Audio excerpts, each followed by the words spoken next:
Potret suasana rumah duka saat jenazah Mpok Alpa tiba, anak nangis dan pingsan hingga suami dibopong.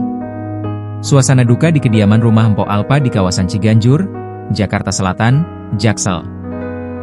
Jenazah Mpok Alpa tiba di rumah duka sekitar pukul 11 WIB, diantarkan langsung oleh Irfan Hakim dan Raffi Ahmad. Momen pilu terekam saat mobil ambulans yang membawa jenazah Mpok Alpa tiba di rumah duka. Saat jenazah diturunkan dari mobil, keluarga dan pelayat menangis melihat Mpok Alpa dibawa dengan kondisi sudah tak bernyawa. Melansir YouTube Intens Investigasi, Jumat, 15 Agustus 2025, tampak putra Mpok Alpa menangisi jenazah sang ibu yang digotong untuk masuk ke dalam rumah. Sementara putri sulung Mpok Alpa, Shirley pingsan saat jenazah ibunya disemayamkan di ruang tamu rumah duka. Begitu pula suami Mpok Alpa, Aji Darmaji yang tak kuasa melangkahkan kakinya hingga nyaris pingsan dibopong oleh keluarga.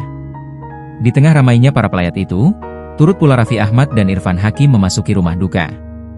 Irfan Hakim yang tampak mengenakan baju berwarna oranye itu menggendong salah satu anak kembar Mpok Alpa. Kemudian, Raffi Ahmad pun juga turut bergantian menggendong sang bayi. Sementara sang bayi tampak celingat-celinguk belum mengerti kondisi sang ibu meninggal dunia. Tangis pun terdengar dari keluarga yang kehilangan sosok Mpok Alpa.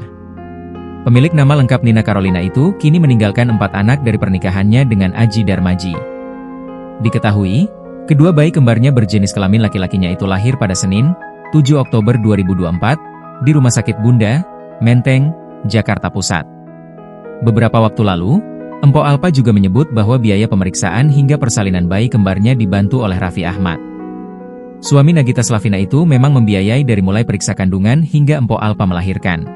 Download Tribun X sekarang, menghadirkan lokal menjadi Indonesia.